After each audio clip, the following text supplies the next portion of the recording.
Tiger کے چہرے پر اب سنجیدگی تھی اور وہ سموری کے وار کا مقابلہ کرنے کے لیے تیار تھا۔ سموری نے جو ہی تلوار 90 کے زاویے سے نیچے کی طرف گھمائی، ٹائیگر بجلی کی طرح پیچھے کی طرف گرا اور ساتھ ہی اس کی دائیں ٹانگ 90 کے زاویے پر آسمان کی طرف اٹھ گئی۔ یہاں اس نے بے پناہ مہارت اور پھرتی کا مظاہرہ کیا تھا۔ تلوار کا دستہ اس کے جوکنگ توز پر لگا تھا۔ ساتھ ہی ٹائیگر نے بائیں ٹانگ کو اس طرح موڑا کہ اس کا بایاں گھٹنا سموری کے بائیں گھٹنے سے ٹکرایا۔ سموری اپنی جھونک میں کچھ آگے آ گیا۔ ٹائیگر نے اس کے بائیں گھٹنے پر زور برقرار رکھتے ہوئے دائیں ٹانگ کو ہلکی سی جنبش دی۔ تلوار نیچے آنے لگی۔ پھر اس کا دایاں پیر سموری کے ان ہاتھوں پر لگا جن میں تلوار دبی ہوئی تھی۔ یہ بظاہر معمولی لیکن شدید دھکا تھا۔ سموری کا توازن بگڑ گیا۔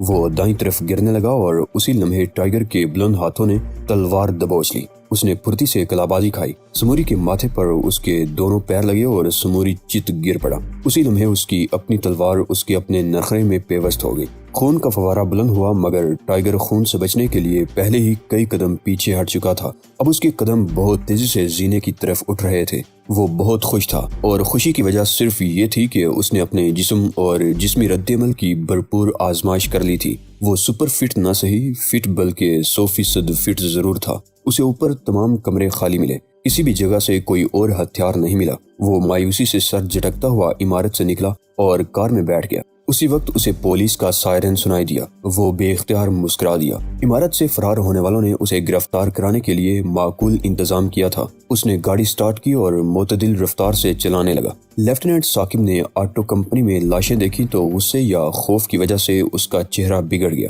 اسے زیادہ غصہ اس بات پر تھا کہ کوئی عینی شاہد نہیں بچا تھا جو قاتل کا حلیہ ہی بتا سکے۔ عمارت میں کرنسی معقول تعداد میں موجود تھی اور قتل و غارت گری کرنے والے نے دفتر کی کھلی تجوری کو ہاتھ بھی نہیں لگایا تھا۔ آخر وہ کون تھا؟ چور یا ڈاکو ہرگز نہیں ہو سکتا۔ لیفٹیننٹ ثاقب نے سیدھے ہاتھ کی ہتھیلی پر الٹے ہاتھ کا مکہ مارتے ہوئے کہا۔ پھر وہ غضبناک انداز میں اس اخبار والے کو دیکھنے لگا جو اندر جھانک رہا تھا۔ پریس کو دور رکھو، اس نے غرا کر اپنے ماتحت سے کہا۔ ارے اب بتا بھی دو لیفٹیننٹ، خبر تو مل گئی، تفصیلات بھی بتا دو پلیز۔ لیفٹیننٹ ثاقب بڑی بے چارگی سے بولا۔ میرا خیال ہے کہ کوئی سپر فورس جرائم پیشہ افراد کا کلا کما کرنے کے لیے میدان میں آ گئی ہے لیفٹیننٹ۔ رپورٹر بھی بہت ہٹ درم ثابت ہو رہا تھا۔ بکواس، لیفٹیننٹ نے برا سا منہ بنا کر کہا۔ اس وقت ہمیں شہادتیں جمع کر لینے دو، میں بعد میں بات کروں گا۔ شہادتیں نہیں ملیں گی آفیسر، دوسرے صحافی نے حال میں جھانکنے کی کوشش کرتے ہوئے کہا۔ نجم سچ کہہ رہا ہے، یہی رپورٹ دے دو کہ کوئی سپر فورس آ گئی ہے۔ ان سب کو عمارت سے باہر نکال دو۔ لیفٹیننٹ غصے سے پیر پٹکتے ہوئے بولا۔ سب کو، ٹی وی والوں کو بھی۔ جرنلسٹ پارٹی ہنستی مسکراتی ہوئی پلٹ گئی اور لیفٹیننٹ ثاقب جس نے انسپکٹر بادل کی جگہ لی تھی یہی سوچتا رہا کہ کیا واقعی ایسی کوئی سپر فورس موجود ہے۔ میرے خدا، میرا علاقہ کس قسم کے چڑیا گھر میں تبدیل ہو رہا ہے، اس نے کنپٹی پر ہاتھ رکھتے ہوئے کہا جو سلگ رہی تھی۔ گلشن سینٹر تک سروس کا اثر ہو چکا تھا۔ جنوری کے اس موسم میں لوگ بمشکل کام کر پا رہے تھے۔ صرف ایک لفٹ چل رہی تھی اور ملازمین بار بار گھڑی کی طرف دیکھ رہے تھے تاکہ وقت پورا ہوتے ہی گھروں کا رخ کریں۔ 110 منزلہ اس بلڈنگ کے گراؤنڈ فلور والے ذیلی تہہ خانے میں ایک گاڑی موجود تھی۔ عمارت کی دیکھ بھال کرنے والا عملہ آ رہا تھا۔ 2 لامازی مخصوص اوورال یونیفارم پہنے ہوئے اس کے قریب پہنچے۔ انہوں نے بڑی کاہلی سے گارڈ کو اپنے بیج دکھائے اور منہ بناتے ہوئے اندر داخل ہو گئے۔ 10 منٹ کے وقفے سے مزید 2 نوجوان آئے اور بیج ہلاتے ہوئے گارڈ کے سامنے سے گزر گئے۔ گارڈ کو ان چاروں پر کوئی شبہ نہیں ہوا کیونکہ اس کے سامنے سے درجنوں عورتیں اور مرد گزرتے ہی رہتے تھے۔ اندر پہنچ کر چاروں لامازی اپنی اپنی طے شدہ سمتوں میں چل دیے۔ ان کی چال ڈال سے ایسا ہی لگ رہا تھا جیسے وہ بیزاری کے اس مجموعی ماحول کا حصہ ہیں۔ جنگ سب لیول نمبر 4 پر ایئر کنڈیشننگ ڈکٹ ورک کے عقب میں بیٹھ گیا۔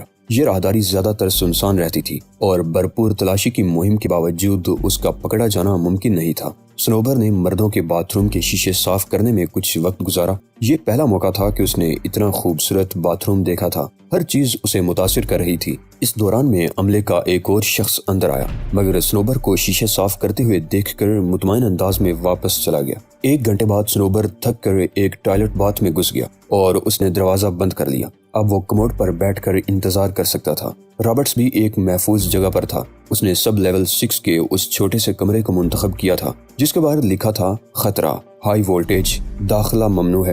اسے اندر کا ماحول بالکل ویسا ہی لگا تھا جیسا عبدل نے بتایا تھا، بس اسے تکلیف یہ تھی کہ 10 مربع فٹ کے اس کمرے میں پوری جگہ مشینری نے گھیر رکھی تھی۔ یہاں ٹرانسفارمر بھی تھا اور تاروں کے گچھے بھی، دانت کے باکس بھی ایک طرف نظر آ رہے تھے۔ اس نے جیب سے ایک فہرست نکال کر ان اشیاء پر نظر ڈالی جن کی اسے ضرورت پڑنے والی تھی۔ وہ مسکراتا ہوا دیوار سے ٹیک لگا کر بیٹھ گیا۔ ایک لمحے تک وہ سوچوں میں گم رہا، مگر پھر وہ چونک کر اپنے قریب والے باکس کی طرف دیکھنے لگا۔ اس کا ہاتھ لاشعوری طور پر اپنی پیٹھ تک چلا گیا، جہاں وردی کے نیچے دھماکہ خیز مواد کی موٹی سی پیٹی بندھی ہوئی تھی۔ اس نے ایک زوردار قہقہا لگایا۔ اسے یقین تھا کہ یہ سب کچھ اتنا آسان ہوگا جتنا کیک کھانا۔ اس نے آنکھیں بند کر لی اور سو گیا۔ عبدل ڈیلی بہرحال جونیئر کی یونیفارم میں بے چینی محسوس کر رہا تھا۔ اس نے پیٹ پر ہاتھ پھیر کر C4 بارود کی پیٹی کا وزن ایک طرف کیا اور پھر سر پر ہاتھ پھیرنے لگا۔ وہ 6 سال قبل 2 ماہ تک یہاں کام کر چکا تھا اور اسے یہ دیکھ کر خوشی ہوئی تھی کہ عمارت کے اندر سیکیورٹی کے ضابطے وہی ہیں جو 6 سال قبل تھے۔ وہ ایک لفٹ کے ذریعے بالائی منزل پر گیا اور گارڈن کو سلام کرتا ہوا ایک طرف نکل گیا۔ اب وہ سب لیول پر جا رہا تھا۔ اس کے ہاتھ میں ایک کلپ بورڈ تھا۔ ایسے کلپ بورڈ مینٹیننس سپروائزرز استعمال کرتے تھے۔ اس کلپ بورڈ کو دیکھتے ہی عملہ فوراً اپنے کام میں مصروف ہو رہا تھا۔ عبدل کا دل دھڑک رہا تھا اور اس کی خواہش تھی کہ وہ ہر کمرے میں جا کر دیواروں پر لکھ دے، بلیک گولڈ یہاں پہنچ چکا ہے۔ 1 منٹ بعد اس نے اپنی اس خواہش کو بچکانہ قرار دے کر خود ہی رد کر دیا۔ دیکھ بھال کرنے والے عملے کی شفٹ 1 بجے رات کو ختم ہونی تھی اور جونیئرز کی روانگی کے بعد اصل کام شروع ہونا تھا۔ 3 گھنٹے بعد اس نے ایک کمرے کے دروازے کی درز سے جھانک کر دیکھا۔ عملہ واپس جا رہا تھا اور بڑے دروازے پر موجود گارڈ اپنی چوکی بند کر رہا تھا۔ جو ہی دروازہ بند ہوا، عبدل کسی سانپ کی طرح رینگتا ہوا ہال میں پہنچا اور پھر دوڑتا ہوا نیچے لیول 6 تک پہنچ گیا۔ اس نے لفٹ اس وجہ سے استعمال نہیں کی کہ اس وقت لفٹ چلتے دیکھ کر کوئی بھی مشکوک ہو سکتا تھا۔ جنک اور سنوبر دونوں وہاں موجود تھے۔ انہوں نے اسے دیکھ کر سر ہلائے اور پھر اس دروازے پر دستک دی جس پر خطرے کا نشان بنا ہوا تھا۔ رابرٹس نے دروازہ کھول کر ہاتھ ہلایا، ہائی انرجی کیبل اور بجلی کی لائنوں کی طرف اشارہ کر کے مسکرانے لگا۔ میرا خیال ہے کہ شہر کے 2-3 ریڈیو اور ٹی وی چینل اسی ٹرانسفارمر سے چلتے ہوں گے، اس نے کہا، اور پولیس وائرلیس کمیونیکیشن کا انحصار بھی اسی پر ہے، سنوبر نے کہا۔ مکمل طور پر نہیں، کسی حد تک، عبدل نے جواب دیا۔ چلو کام شروع کر دو۔ چاروں نے وردی میں پوشیدہ C4 کی پیٹیاں اتاری اور دروازے پر رکھ دی تاکہ رابرٹس خود انہیں رکھ سکے۔ عبدل رابرٹس کو ہدایت دیتا رہا کہ یہ پیٹیاں کس طرح رکھنی ہیں۔ انہوں نے 7 فیوز استعمال کیے جو 15 منٹ بعد پھٹنے والے تھے۔ عبدل نے آخری فیوز کا ڈائل سیٹ کر کے پسینہ پونچھا اور پھر واپسی کا اشارہ کیا۔ اب وہ سب فلور سے ایک راہداری میں آگے، اوور ٹائم کی شان میں قصیدے پڑھتے ہوئے گارڈ کے سامنے سے گزرے اور پھر عمارت سے نکل گئے۔ اب ان کی رفتار قدرے تیز تھی۔ باہر فٹ پاتھ پر ایک کار ان کی منتظر تھی۔ کار میں بیٹھ کر انہوں نے دستانے اتارے اور اس ریڈیو کی طرف دیکھنے لگے جو انہیں پولیس کے پیغامات براڈ کاسٹ کرتا تھا۔ صرف 4 منٹ باقی ہیں، عبدل نے اپنی گاڑی کی طرف دیکھ کر کہا۔ کار کی رفتار اور تیز ہوگی۔ وہ لامازیوں کے علاقے کی طرف ہی دوڑ رہی تھی۔ ریڈیو کھلا ہوا تھا اور اب موسیقی نشر ہو رہی تھی۔ عبدل خوف کا شکار تھا۔ اسے ناکامی کا خدشہ اور مکمل فتح کی امید تھی۔ 20 سیکنڈ، عبدل نے گھڑی دیکھ کر سرسراتے ہوئے لہجے میں کہا۔ کچھ ہی دیر بعد پولیس ریڈیو اچانک خاموش ہو گیا اور وہ کہے لگانے لگے۔ عبدل نے تیزی سے ریڈیو چینل بدلے مگر تینوں اسٹیشن خاموش تھے۔ گاڑی پل پار کر کے ہل پارک میں داخل ہو گئی۔ یہاں ایک جگہ گاڑی رکی تو انہوں نے پھرتی سے وردی اتاری، دوسرا لباس پہنا۔ وہ وردیاں گاڑی ہی میں چھوڑ کر اتر گئے۔ رابرٹس نے ڈکی سے تیل کا پیپا نکال کر گاڑی کے اندر انڈیل دیا اور سنوبر نے ماچس جلا کر کار میں پھینک دی۔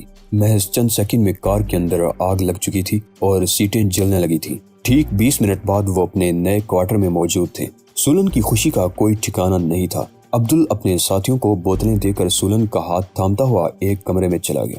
ٹائیگر کو بھی دوسری صبح ہی یہ علم ہو سکا کہ شہر کے آدھے سے زیادہ ریڈیو اور ٹی وی چینل مفلوج ہو چکے ہیں۔ یہ خبر بھی سنی کہ پولیس ٹیلی کمیونیکیشن کا نظام بری طرح متاثر ہوا ہے۔ تاہم بگ ڈیڈی کا چینل کام کر رہا تھا اور اسی پر بگ ڈیڈی نے بلیک گولڈ کا اگلا پیغام وصول کیا جس میں کہا گیا تھا کہ رقم مقررہ وقت تک ادا کر دی جائے، بصورت دیگر باقی تمام چینل بھی اسی طرح خاموش کر دیے جائیں گے۔ صبح کے اخبارات کی سرخیاں بہت سنسنی خیز تھی۔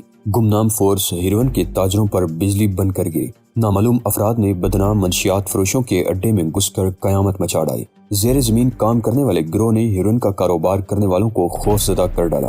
صرف ایک اخبار ایسا تھا جس نے قدرے معروضی خبر شائع کی تھی۔ صرف ایک نوجوان نے شہر کے بدماشوں کو موت کے گھاٹ اتار دیا۔ اگرچہ ابھی تک اس نوجوان کی شناخت نہیں ہو سکی ہے تاہم یہ امر یقینی ہے کہ وہ تنہا ہی اڈے میں گھسا تھا اور پھر اس نے وہاں پر موجود خوفناک گنڈوں کو، جو ہر قسم کے جدید ہتھیاروں سے لیس ہونے کے علاوہ سموری فن پر بھی استعداد رکھتے تھے، اس طرح مار ڈالا جیسے وہ نو آموز ہوں۔ ایسی شہادتیں ملی ہیں کہ گنڈوں نے بے دریغ گولیاں چلائیں، جبکہ اس نامعلوم نوجوان نے صرف ہاتھوں اور ذہن سے کام لیا۔ ہر اخبار نے ایک ایسی رائے ظاہر کی تھی، وہ گروہ یا فرد واحد اس شہر پر احسان کر رہا ہے۔ اوشان نے ہنکارا بھر کر کہا، ٹائیگر کا نیا جنم پسند آیا شہنشاہ اعظم۔ ہاں، بہرام بھی بہت خوش تھا، اس کی تمام صلاحیتیں واپس آ رہی ہیں۔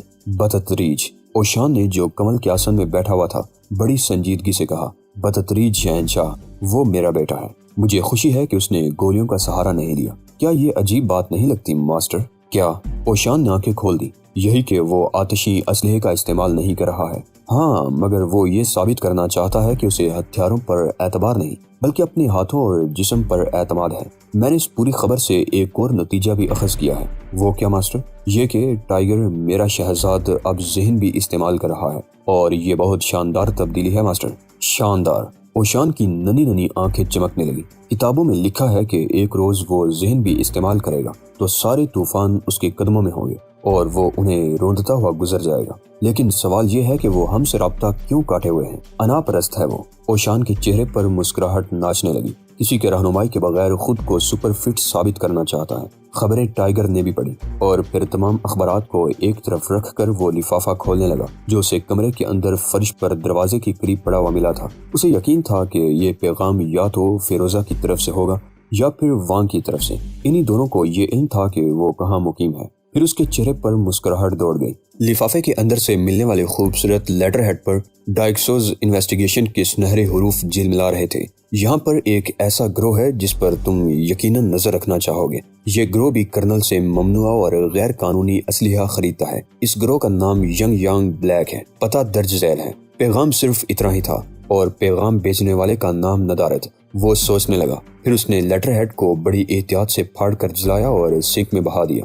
2 گھنٹے بعد وہ کالج آف کامرس کے کیمپ کے سامنے گاڑی پارک کر رہا تھا۔ پیغام میں اسی جگہ کا ذکر تھا۔ اس نے پہلی نظر میں بانپ لیا کہ یہ مقام مختلف نسلوں کے لوگوں سے بھرا پڑا ہے۔ پات پر متعدد لامازی، چینی، تائیوانی اور فردوسی نظر آئے۔ قریب ہی وہ 8 منزلہ اپارٹمنٹ ہاؤس تھا جس کی نشاندہی خط میں کی گئی تھی۔ اس وقت 10 بجے تھے اور اپارٹمنٹ ہاؤس میں لوگوں کا آنا جانا جاری تھا۔ ٹائیگر بھی چھوٹے چھوٹے قدم اٹھاتا ہوا زینے کی طرف بڑھ گیا۔ تیسری منزل کے ایک اپارٹمنٹ پر 16 نمبر لکھا ہوا تھا اور ٹائیگر کو یہیں دستک دینی تھی۔ اس نے 3 مرتبہ دستک دی، لیکن جب جواب نہیں ملا تو وہ دروازے کو دھکا دے کر بے دھڑک اندر چلایا۔ وہ ایک چھوٹے سے ہال وے میں تھا اور اس راہداری نما راستے میں 4 دروازے نظر آ رہے تھے۔ اس نے پہلے دروازے پر دستک دی، لیکن اسے کوئی جواب نہیں ملا، اور پھر اچانک ہی اس نے ایک ہلکی سی آواز سنی۔ یہ یقیناً کسی کی ایسی چیخ تھی جس کو دبانے کے لیے اوپر ہاتھ رکھ دیا گیا تھا۔ ٹائیگر چوکنا ہو گیا۔ اس نے تمام حسیات جمع کی اور پھر چوتھے دروازے کو گورنے لگا۔